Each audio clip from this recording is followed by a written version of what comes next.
வணக்கம் தோழர்களே, welcome to learn with Surya. நம்ம சேனல்ல இன்னைக்கு ஒரு இன்ட்ரெஸ்டிங்கான கண்டென்ட் தான் பார்க்க போறோம். எந்த மாதிரி கண்டென்ட் கேட்டிங்களா? ஒரு செல்ஃப் இம்ப்ரூவ்மெண்ட் ரிலேட்டடான கண்டென்ட் தான். இந்த கண்டென்ட்டை ஸ்டார்ட் பண்ணுறதுக்கு முன்னாடி ஒரு குட்டி ஸ்டோரியிலேருந்து நம்ம போனால் நல்லா இருக்கும்னு நினைக்கிறேன். நம்ம லைஃப்பில் நம்ம நிறைய ப்ராப்ளம் இருக்குன்னு நம்ம நினச்சிட்டு இருப்போம். ஆக்சுவலான ப்ராப்ளம் என்னன்னா, நம்ம திங்க் பண்ணுற மெத்தட் தான். சில சுச்சுவேஷனில் சில பீப்புள் வந்து ஸ்மார்ட்டாகவும் டிசிஷன் எடுக்கிறாங்க. சில நேரத்தில் சில பீப்புள் வந்து இருக்கிற மிஸ்டேக் பண்ணி பண்ணி பண்ணி டிசிஷன் எடுக்கிற கேப்பபிலிட்டியை மாற்றி விட்டுறாங்க. அவங்களோட ரொம்ப பேர்டனை தான் அவங்க சுமந்துக்கிறாங்க. ஆனால் அது மட்டும் ரீசன் கிடையாது. அதாவது திங்கிங் சிஸ்டத்தை மட்டும் நம்ம சேஞ்ச் பண்ணாலே இந்த ஹோல் கரிக்குலமே ஒரு அப்டேட் ஆகும். எந்த மாதிரினா இவங்க புரியாமல் அப்டேட் ஆகும் பேசுகிறான்னு பார்க்குறீங்களா? சிஸ்டமேட்டிக்காக சொல்கிறேன், நல்லா கேட்டுக்கோங்க. ஒரு லைஃப் எக்ஸாம்பிளோட சொல்லணும்னா, ஒரு நாளில் ஒரு ஃப்ரீ ஆகிட்டு கொஞ்சம் ரூமில் போயிட்டு படுத்துட்டு சில் பண்ணலாமேன்னு சொல்லிட்டு வந்து ஒரு கையில் ஃபோனு, ஒரு கையில் காலேஜில் கொடுத்த அசைன்மெண்ட்டு, ஒரு கையில் என்னடா லைஃப் இப்படி போகுதுன்னு திங்க் பண்ணிட்டு இருக்கும் போது, சரி இவ்வளவு பேர்டனாக இருக்கே, போயிட்டு கொஞ்ச நேரம் ரீல்ஸ் பார்த்து சில் பண்ணுவோன்னு சொல்லிட்டு மொபைலை எடுத்தா, ஒரு 5 நிமிஷம் பார்த்துட்டு அடுத்து நம்ம போய் நம்ம அசைன்மெண்ட்டை பார்ப்போம்னு சொல்லிட்டு மொபைலை எடுத்தா 5 நிமிஷம் 10 நிமிஷமாச்சு, 10 நிமிஷம் 15 நிமிஷமாச்சு, 15 நிமிஷம் 20 நிமிஷமாச்சு, 20 நிமிஷம் கடைசியில் 1 hour ஆயிடுச்சு. எப்படி இப்படி ஏன்னா ஒரு டைம் போகிறது நம்மளால வந்து கணிக்க முடியாமல் போயிடுச்சு. அந்த அளவுக்கு நம்ம ரீல்ஸில் வந்து நம்ம மட்டும் இல்லை, இன்க்ளூடிங் நான் கூட அந்த அளவுக்கு ஒரு அடிக்டடாக இருந்தேன். அதுக்கப்புறம் தான் நான் வந்து திங்க் பண்ண ஆரம்பித்தேன். இன்னைக்காச்சும் நம்ம ப்ரொடக்டிவாக ஆகிடணும். ஒரு ப்ரொடக்டிவ் ஆனால் அடுத்த அசைன்மெண்ட் வரும், அசைன்மெண்ட்டை போய் பார்க்கலான்னு இந்த ரீல்ஸ்லாம் பார்த்து முடிச்சுட்டு ரீல்ஸுக்கே நம்ம ரொம்ப டைம் ஸ்பெண்ட் பண்ணிட்டோம். அடுத்து போய் நம்ம அசைன்மெண்ட்டை பார்த்து அசைன்மெண்ட்டை முடிச்சணும்னு சொல்லிட்டு நம்ம அசைன்மெண்ட்டுக்கு போய் ஸ்பெண்ட் பண்ணோன்னா அசைன்மெண்ட் எடுத்து பேஜ் ஓப்பன் பண்ணால் டயர்ட் ஆகிட்டேன். எதனால் டயர்ட் ஆனேன்னா, நான் ரீல்ஸ் 1 hour ஸ்க்ரோல் பண்ணிகிட்டே இருந்தேன்ல, அதனால் என் மைண்டு பிரெயின் மந்தமாயிடுச்சு. இப்போது ஒரு ஒரு எப்படி சொல்கிறது, பிரெயின்ன்றது வந்து ஒரு சார்ஜர் பேட்டரி மாதிரி. அதை நம்ம ஒன்ஸ் வந்து யூஸ் பண்ணிட்டோம்னா அது ஃபில் ஆகிறதுக்கு வந்து நம்ம வந்து டைம் கொடுக்கணும். அதுதான் நான் வந்து ரீல்ஸ்லேயே ஸ்பெண்ட் பண்ணிட்டேன்ல. இப்போ மறுபடியும் நான் போயிட்டு என்னோட அசைன்மெண்ட் முடிக்கணும்னா எனக்கு மந்தமாகாம என்ன பண்ணணும்? இந்த இடத்துல வந்து நான் பண்ணது கரெக்டுன்னு நான் சொல்ல வரல, நான் பண்ணது தப்பு தான். நீங்களும் அந்த தப்பு பண்ணக்கூடாது. ஏன் சில பீப்புள் வந்து ஃபாஸ்ட்டாக க்ரோ ஆகுறாங்க, நம்ம மட்டும் ஏன் சிம்பிளாக ரீல்ஸை ஸ்க்ரோல் பண்ணிட்டு இருக்கோம்? அதுக்கப்புறமா தான் சக்ஸஸ் பீப்புள் எப்படி திங்க் பண்ணுறாங்கன்னு நான் அப்சர்வ் பண்ண ஆரம்பிச்சேன். இப்போ நம்ம பார்க்க போகிற செல்ஃப் லேர்னிங்கில் இருக்கிற 8 மென்டல் மாடியூலில் முதலாவது மாடியூலாக என்னன்னா, பார்க்கின்சன்ஸ் லா வந்து எப்படி ஒர்க் ஆகுதுன்னா, ஒரு எக்ஸாம்பிள் சொல்லலாம். நமக்கு வந்து ஒரு அதிகமான நேரம் கிடைச்சதுன்னா அந்த நேரத்தை நம்ம வந்து சீரியஸாகவே எடுத்துக்க மாட்டோம். எக்ஸாம்பிள், எக்ஸாமுக்கு 1 month இருக்கும் போது நம்மளுக்கு ஒரு 20 days வந்து லீவ் விடுவாங்க. இந்த லீவில் நம்ம என்ன பண்ணுவோம்? முதல்ல ஒரு 5 days வந்து நம்ம ரிலாக்ஸ் பண்ணலாம்னு சொல்லிட்டு ஸ்பெண்ட் பண்ணுவோம். அடுத்த 5 days வந்து நம்ம கொஞ்ச நேரம் ஃப்ரெண்ட்ஸு கூட போயிட்டு எங்கன்னா என்ஜாய் பண்ணலாம். அது மட்டும் இல்லாமல் போய் நெட்ஃப்ளிக்ஸில் ரீல்ஸ் பார்க்குறது, இன்ஸ்டாவில் ஸ்க்ரோல் பண்ணுறதுன்னு சொல்லிட்டு கிட்டத்தட்ட ஒரு 15 days இப்படியே நம்ம மூவ் பண்ணிவிடும். அடுத்த 2 days, அடுத்த ஒரு 2 or 3 days வந்து வேறு ஒர்க் விஷயமோ எதனா ஃபங்க்ஷன் அப்படி இப்படின்னு எதனா போயிடும். நம்ம பிஸியாக இருக்க மாட்டோம். ஆக்சுவலாக நம்மளை வந்து நம்ம பிஸியாக இருக்கிற மாதிரி நம்ம இதெல்லாம் வந்து நம்ம வந்து இன்ட்ராக்ட் ஆகிடும். லாஸ்ட்டாக இருக்கிற அந்த 2 நாளில் எப்படி நம்ம ஃபுல் ஃபோக்கஸ் போட்டு படித்து எக்ஸாமை பாஸ் ஆகிறோம்? சேம் ஒர்க் தான். ஆனால் நம்ம பிரெயினுக்கு நம்ம ப்ரெஷர் கொடுக்கும் போது அது எந்த மாதிரி ஒர்க்காக இருந்தாலும் நம்ம கம்ப்ளீட் பண்ணிடுறோம். இது எப்படி? நம்ம பிரெயின் வந்து ஒரு ஆக்சுவலாக அது எப்படி இருக்குன்னா, இந்த ஹியூமன் பிரெயின் ப்ரெஷர் வந்தால் தான் வேக்கப் ஆகும். நம்ம ஒரு குரூஷியலான டைமில் நம்ம பிரெயினுக்கு நம்ம ப்ரெஷர் கொடுக்கலன்னா நம்ம பிரெயின் மந்தமாயிடும். அந்த ப்ரெஷரை நம்ம எந்த மாதிரி யூஸ் பண்ணுறோமோ அதுக்கேற்ற மாதிரி நம்ம பிரெயின் வந்து அடாப்ட் ஆகிட்டு அந்த கேப்பபிலிட்டியை வந்து நம்ம பிரெயின் வந்து கன்சியூம் பண்ணிக்கும். இதை கன்சியூம் பண்ணுறதுனால நம்மளுக்கு என்ன அட்வான்டேஜ் கேட்குறீங்கன்னு தெரியுது. இதில் நம்ம எவ்வளோ பெரிய டாஸ்காக இருந்தாலும் அதை நம்ம பிரெயினுக்கு நம்ம கொடுக்குற ஷெடியூல்லையே நம்ம பிரெயின் வந்து அதை முடிச்சு கொடுத்துருது. இதுதான் ப்ரிகாஷன் லாவோட கோட்பாடு.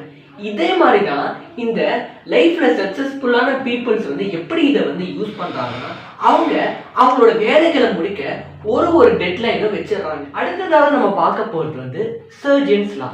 இந்த நாள் எப்படி ஒர்க் ஆகுதுன்னா, ஒரு நாள் மோட்டிவேட்டை தேடி நம்ம ரீல்ஸை வந்து ஓப்பன் பண்ணுவோம். அதுக்கப்புறம் என்ன ஆகுது, ஒரு 2 hours கழிச்சு பார்த்தா நம்ம பிரெயின் டயர்ட் ஆகிடுது, நம்ம எனர்ஜியும் போயிடுது. இதெல்லாம் எதனால் நடக்குதுன்னு நம்ம யாராவது யோசிச்சு பார்த்துருக்கீங்களா? யூஸ்ஃபுல்லாக நம்மளுக்கு என்ன கிடைச்சது இந்த ரீல்ஸ் பார்த்ததுனால? நத்திங். பட் நம்மளோட பொட்டென்ஷியல் எல்லாத்தையும் நம்ம ரீல்ஸ் பார்க்கறதுல நம்ம சிலர் அடிச்சிடறோம். நம்ம பொட்டென்ஷியலை ஆர்கனைஸ் பண்ணி ஒரு இடத்துல நம்ம யூஸ் பண்ண தவறிடுறோம்.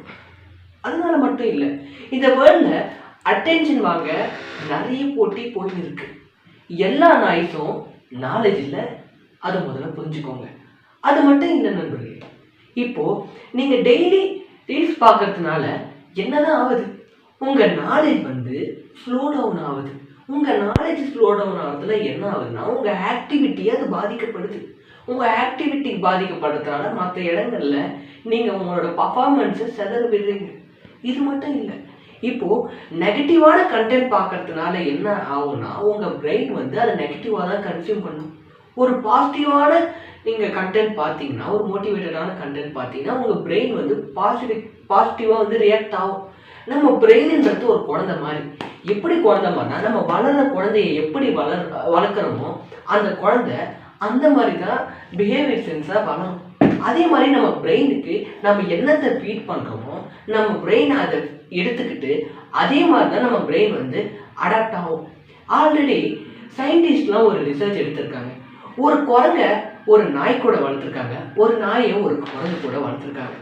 அந்த நாயோட வளர்த்த குரங்கோட குணம் வந்து நாய் குணமாக இருக்குது அந்த குரங்குக்கு. இந்த குரங்கோட வளர்த்த நாய் குணம் வந்து குரங்கு மாதிரி அந்த நாயும் பண்ணுது. இதுலேருந்து உங்களுக்கு என்ன தெரியுது? நம்ம பிரெயின் வந்து நம்ம எப்படி நம்ம பிரெயினை ட்ரீட் பண்ணுறோமோ அதே மாதிரி நம்ம பிரெயின் வந்து அதுக்கு அடாப்ட் ஆகிடுது. உங்கள் பிரெயினை ஒரு சோல்ஜர் மாதிரி ட்ரீட் பண்ணுங்கள், நீங்களும் பிகம் த சோல்ஜராக ஆவீங்கன்னு கண்டிப்பாக சொல்கிறேன். நம்ம மூணாவதாக பார்க்க போகிறது என்னன்னா, ஐசன்ஹவர் மேட்ரிக்ஸ். இது எப்படி ஒர்க் ஆகுதுன்னா, ஒரு நாள் முழுக்க நம்ம பிஸியாக இருப்போம், ஆனால் ஆக்சுவலாக இம்பார்ட்டன்ட் ஒர்க்கு நம்ம ஒன்றுத்தையும் முடிச்சிருக்க மாட்டோம். நம்ம என்ன பண்ணிட்டு இருப்போம்? டேபிளை க்ளீன் பண்ணோமா, இல்லை பிளேலிஸ்ட்டை போய் பிளேலிஸ்ட் அரேஞ்ச் பண்ணிட்டு இருப்போம், இல்லை இன்ஸ்டாகிராமில் போயிட்டு ஸ்டோரிக்கு வந்து நம்ம டெக்கரேஷன் வச்சுட்டு இருப்போம். ஆனால் உண்மையான ஒர்க் வந்து பெண்டிங்கில் தான் இருக்குது. பிஸியாக இருப்பது ஈஸி, இம்பார்ட்டன்ட் ஒர்க் பண்ணுறது தான் அன்கம்ஃபர்டபுள் நம்ம எல்லாரையும் பொறுத்த வரைக்கும். அதனால பல பேருக்கு மூமெண்ட் இருக்கு, ஆனால் ப்ராக்ரஸ் இல்லை. இதில் ஒரு இங்கிலீஷ் நோட்டோட சொல்லணும்னா, not everything deserve your energy. எல்லா நீங்கள் செய்யக்கூட வேலையும் உங்கள் எனர்ஜிக்கு டிசர்வ் ஆன விஷயம் இல்லை.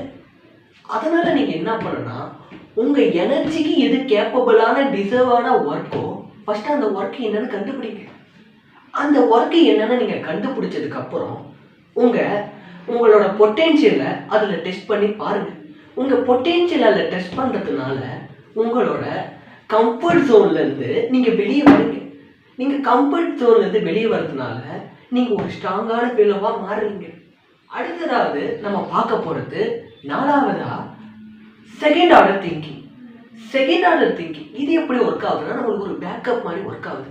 இதுக்கு முன்னாடி இதோட ஸ்ட்ரகிள்ஸ் எல்லாம் பார்ப்போம். ஒரு ஸ்மாலான டிசிஷன் கூட நம்ம வாழ்க்கையை சேஞ்ச் பண்ணணுன்னு இந்த செகண்ட் ஆர்டர் திங்கிங் மூலியமாக நம்ம கற்றுக்கணும். எப்படி நான் சொல்கிறேன்னா, நம்ம லேட் நைட்டில் ஃப்ரெண்டு கூப்பிட்றான்னு சொல்லிட்டு ரொமான்ஸுக்கு கேம் விளையாடுவோம்.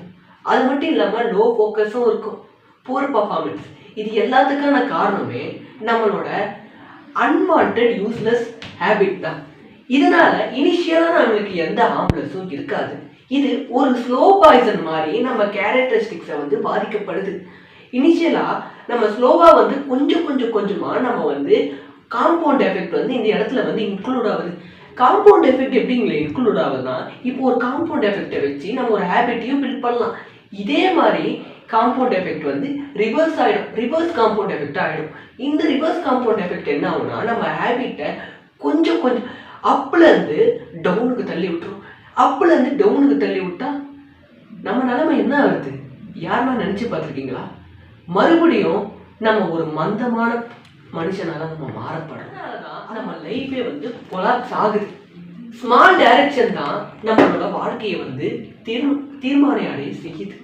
அது மட்டும் இல்லை, சக்சஸ்ஃபுல்லான பீப்புள்ஸ் வந்து அவங்களோட ப்ரெசண்ட்டை மட்டும் பார்க்க மாட்டாங்க, அவங்க கேட்பாங்க, அவங்களுக்குள்ளேயே உங்களோட கேள்வி கேட்டுப்பாங்க. அது மட்டும் இல்லை, இந்த ஒரு ஸ்மால் ஹேபிட் தான் நம்ம ஃபியூச்சரே வந்து ப்ரிடிக்ட் பண்ணுது, நிர்ணயிக்குது. இதனால every small habit right your future.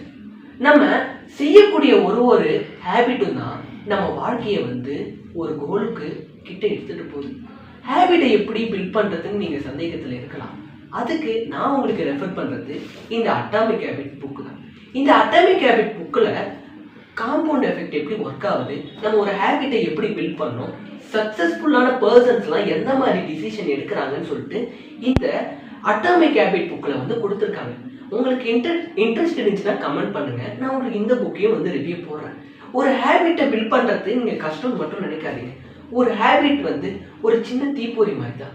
அந்த சின்ன தீப்பொறி வந்து ஒரு காட்டு தீயா மாறணுமான்னு சொல்லிட்டு டிசைட் பண்ண வேண்டியது யாரும் இல்லை. இப்போ நம்ம பார்க்க போகிறது 5வது லா, த பரிட்டோ பிரின்சிபல். இந்த பரிட்டோ பிரின்சிபல் எப்படி ஒர்க் ஆகுதுன்னா, ஒரு எக்ஸாம்பிள் சொல்லணும்னா, ஒரு யூடியூபர் ஒரு 50 வீடியோ அப்லோட் பண்ணுறாங்கன்னு வச்சுக்கோங்க. ஆனால் அந்த 50 வீடியோவும் அந்த யூடியூபரோட லைஃப்பை மாற்றாது. எதனா ஒரு 5 வீடியோ தான் அந்த யூடியூபரோட லைஃப்பை மாற்றும். அதே மாதிரி தான் சிம்பிள் இன் லைஃப்பில் நம்ம சொல்லணும்னா, ஃபியூ ஹேபிட் தான் நம்மளுக்கு சக்ஸஸ் தரும், ஃபியூ பீப்புள் தான் நம்மளுக்கு ரியல் சப்போர்ட்டும் தருவாங்க, ஃபியூ டிசிஷன் தான் நம்ம ஃபியூச்சரை வந்து பில்ட் பண்ணுறதுக்கான ஆப்ஷனை நம்ம கிரியேட் பண்ணுறது. ஈக்குவல் இம்பார்ட்டன்ட் கிடையாது.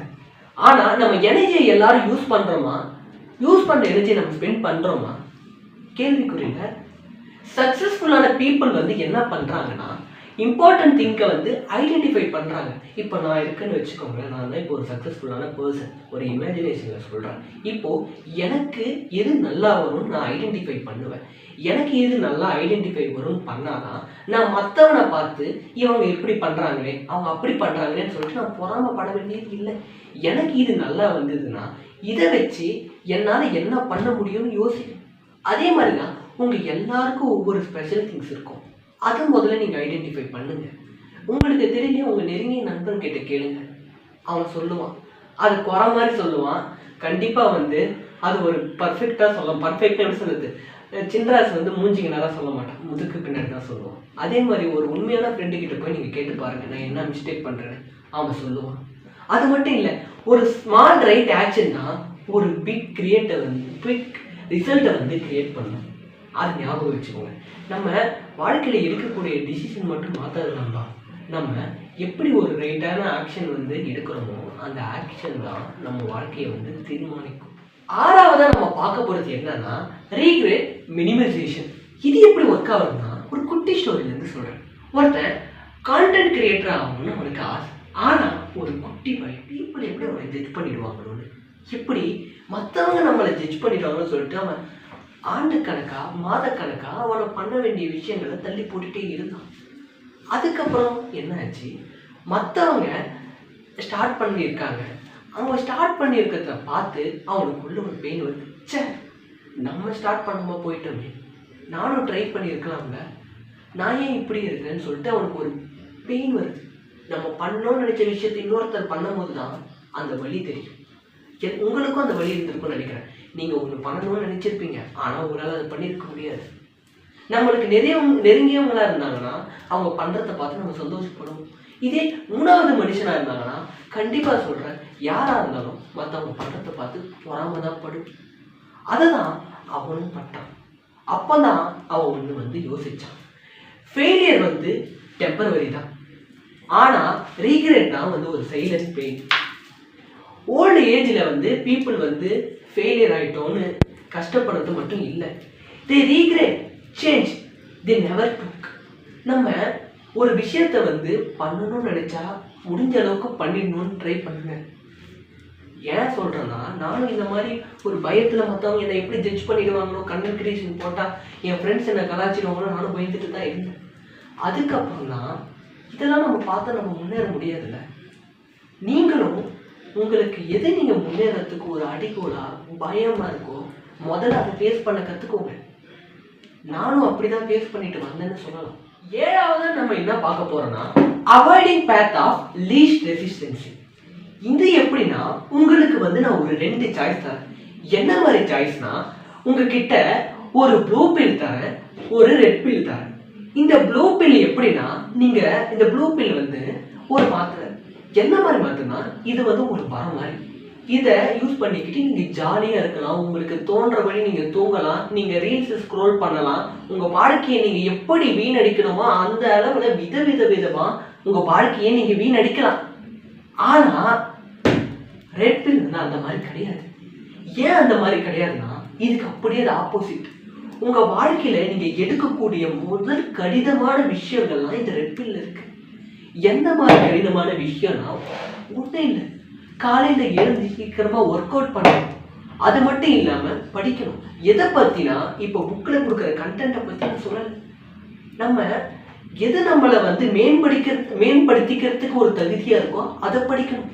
நம்மளோட ஸ்கில்ஸை வந்து வளர்த்துக்கணும். ஸ்கில்ஸ் வளர்த்துக்கிறத பற்றி உங்களுக்கு எதனா டவுட் இருந்தால் சொல்லுங்கள், அதுக்கும் ஒரு தனி வீடியோ போடுறேன். ஸ்கில்ஸ்னால் நம்மளோட கம்யூனிகேஷன் ஸ்கில்ஸு, நம்மளோட ஆக்டிங் ஸ்கில்ஸ், இது மாதிரி எனக்கு எது வரும், உங்களுக்கு எது வரும்னு சொல்லிட்டு ஃபஸ்ட்டு எடுத்துக்கோங்க. இக்கிகாய் மெத்தடுன்னு ஒன்று இருக்குது, அதை பற்றி நான் அடுத்த வீடியோவில் சொல்கிறேன். ஒரு ஈஸியான பேத் தான் நம்மளுக்கு வந்து கம்ஃபர்டபுளாக இருக்கும். ஆனால் அது ஒரு பெயின், லாங் டேர்ம் பெயின். ஆனால் லாங் டேர்ம் க்ரோத் தான் ஒரு அன்கம்ஃபர்டபுளாக இருக்கும். அதுக்கு நம்ம வந்து ஹார்ட் பேத்தை வந்து சூஸ் பண்ணணும்.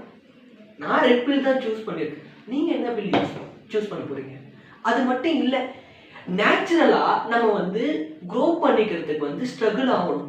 நம்ம ஸ்ட்ரகிள் ஆனால் தான் நம்மளை வந்து நம்ம வளர்த்துக்க முடியும். ஜிம்மில் வந்து மசில் எப்படி பிரேக் ஆகுதோ, ஒரு மசில் பிரேக் ஆச்சுன்னா அந்த மசில் வந்து ரிகவர் ஆகிறதுக்கு குறிப்பிட்ட டைம் எடுத்துக்கும். அதே மாதிரி தான் நம்ம பிரேக் ஆகும்போது நம்ம வந்து ரிகவர் ஆகிறதுக்கு நம்ம ஒரு குறிப்பிட்ட டைம் எடுத்துக்கணும். அதுக்கப்புறம் ஸ்ட்ராங்காக வந்து நம்மளோட எதிர்க்க இருக்கிற பிரச்சனைகளெல்லாம் நம்ம ஃபேஸ் பண்ணணும். பிகாஸ் கம்ஃபர்டபுள் ஜோன் வந்து உங்களை வீக்காக தான் மாற்றும். கம்ஃபர்டபுள் ஜோன் வந்து உங்களை வீக்காக தான் மாற்றும். ஒரு குட்டி ஸ்டோரி சொல்லணும்னு ஆசைப்படுறேன். ஒரு பட்டாம்பூச்சியோட கூடு எதுக்கு ரொம்ப கடினமாக இருக்குன்னு தெரியுமா? நான் என்ன பண்ணேன், ஒரு பட்டாம்பூச்சியோட கூடை வந்து பிரித்தேன். அந்த பட்டாம்பூச்சி பறக்கவே இல்லை. ஏன்னு போயிட்டு சர்ச் பண்ணி பார்த்தா தான் தெரியுது, அந்த பட்டாம்பூச்சி அந்த கூடை உடைக்க வந்து அதுங்க ரெக்கைக்கு பவர் கொடுத்து ட்ரை பண்ணி பார்க்கும். கடைசியாக அடுத்தடுத்த ஸ்டெப் அது கூடை உடைக்கிறதுக்கு அது பவர் கொடுத்துட்டே இருக்கும். கடைசியாக வந்து அது பவர் கொடுத்து அந்த கூடை உடைக்கிறதில்ல. அப்போ தான் அதோட மசில் மெமரி வந்து யூஸ் ஆகும். அது கொடுத்த பவர் எல்லாம் அது பறக்கிறதுக்கு யூஸ் பண்ணுச்சு. எட்டாவது நம்ம பார்க்க போகிறது என்னன்னா டன்னிங் க்ரூகல் எஃபெக்ட். இது எப்படின்னா, கொஞ்சம் ஸ்கில் நீ லேர்ன் பண்ண கூட எப்படி இருக்குன்னா, எல்லாம் எனக்கு தெரியும், நான் தான் அப்படின்னு சொல்லிட்டு நீ தெரிஞ்சிட்டு இருப்ப. ஆனால் ரியல் எக்ஸ்பர்ட்ஸ் என்ன பண்ணுவாங்கன்னா, அவங்களுக்கு இன்னும் என்ன தெரிஞ்சாலும் ஹம்புளாக தான் இருப்பாங்க. அவங்க காமிச்சிக்க மாட்டாங்க. ஏன் காமிச்சிக்க மாட்டாங்கன்னா, ஒருத்தங்க வந்து முட்டாளாக இருக்கு. நானும் ஒரு காலத்தில் முட்டாளாக இருந்தேன். இப்போ நானும் புத்திசாலின்னு கூட சொல்லலை. அதுக்கப்புறம் தான் நான் ஒன்று அப்சர்வ் பண்ணேன். இந்த சக்ஸஸான பீப்புள்ஸ் வந்து அவங்களுக்கும் எல்லாமே தெரியும். தெரிஞ்சாலும் அவங்க தெரியாத மாதிரி தான் இருப்பாங்க. ஹம்புளாக தான் இருப்பாங்க. ஏன் ஹம்புளாக இருப்பாங்கன்னா, இன்னும் நடக்கக்கூடிய விஷயத்துலேருந்து அவங்க என்ன கற்றுக்கணும்னு தான் பார்ப்பாங்க. பிகாஸ் அவங்க வந்து எவ்வளோ லேர்ன் பண்ணினாலும் அவங்களுக்கு பத்தாது. இன்னும் லேர்ன் பண்ணணும், இன்னும் என்ன அப்டேட் பண்ணிக்கணும், இன்னும் என்ன மேம்படுத்திக்கணும்னு தான் இந்த சக்ஸஸ்ஃபுல்லான பீப்புளும் பார்ப்பாங்க. என்னோட ஆசை என்னன்னா, என் வீடியோ பார்க்குற வியூவர்ஸும் ஒரு சக்ஸஸ்ஃபுல்லான பீப்புளாக மாறணும் தான் என்னோட ஆசை. அது மட்டும் இல்லை, little knowledge create ego, the deep knowledge create humble. ஒரு குட்டியான நாலேஜ் வந்து நம்மளுக்கு வந்து ஈகோவை கிரியேட் பண்ணி கொடுக்கும். ஒரு பெரிய நாலேஜ் வந்து நம்மளுக்கு ஒரு ஹம்பிளை கிரியேட் பண்ணி கொடுக்கும். நீங்கள் என்ன ஆக போகிறீங்க? ஒரு சின்ன நாலேஜ் கற்றுக்கிட்டு மற்றவங்க கிட்ட நான் தான் சொல்லிட்டு ஈகோவாக நீங்கள் தெரிய போகிறீங்களா? இல்லை ஒரு டீப் லேர்னிங் பண்ணிக்கிட்டு ஹம்பிளாக இன்னும் என்னால் என்ன கற்றுக்க முடியும்னு பார்க்க போகிறீங்களா? கமெண்ட் பண்ணுங்கள். எனக்கு தெரிஞ்ச ஒருத்தர் சொன்னார், இப்போது ஒரு ₹1 காயினை நீ கீழே போட்டனா சவுண்டு வரும். அந்த ₹1 காயின் தான் அந்த சின்ன ஸ்கில்லை கற்றுக்கிட்டாங்கல்ல அந்த பர்சன். இப்போது இதே ஒரு ₹1 நோட்டை நீ கீழே போட்டனா சவுண்டு வராது. ஏன்னா அந்த ₹1 நோட்டுக்கு வேல்யூ அதிகம். அதே மாதிரி தான் நம்ம ஈகோவான பர்சனாக இருக்கிறோமா, ஒரு குட்டி ஸ்கில்லை லேர்ன் பண்ணால் நம்ம அந்த ₹1 காயின் மாதிரி எல்லாம் தெரிஞ்சு அமைதியாக இருக்காங்கன்னா அவங்க அந்த ₹1 நோட்டு மாதிரி. எப்பவும் அந்த ₹1 கிடைக்கிற மதிப்பை விட அந்த ₹1 கிடைக்கிற மதிப்பு தான் அதிகம். இதை புரிஞ்சுக்கோங்க. வீடியோவோட எண்டுக்கு வந்துட்டோம். இந்த மாதிரி லைஃப்பில் யூஸ்ஃபுல்லான கண்டென்ட் உங்கள் வாழ்க்கையை வந்து சேஞ்ச் பண்ணணும்னு ஆசைப்படுறீங்கன்னா லேர்ன் வித் சூர்யாவை சப்ஸ்கிரைப் பண்ணிடுங்க. பிடிச்சிருந்தா மட்டும் லைக் பண்ணுங்க. பிடிக்கலையா உங்களுக்கு தாராளமாக டிஸ்லைக் கூட பண்ணுங்க. பிடிக்கலன்னா டிஸ்லைக் பண்ணுங்க. இந்த வீடியோவில் நீங்கள் என்ன கற்றுக்கிட்டீங்கன்னு எனக்கு கமெண்ட்டில் சொன்னீங்கன்னா எனக்கும் யூஸ்ஃபுல்லாக இருக்கும். அது மட்டும் இல்லை, இன்னொரு வீடியோவில் பார்க்கும் வரை நான் உங்கள் ஜெயசூர்யா. பாய்.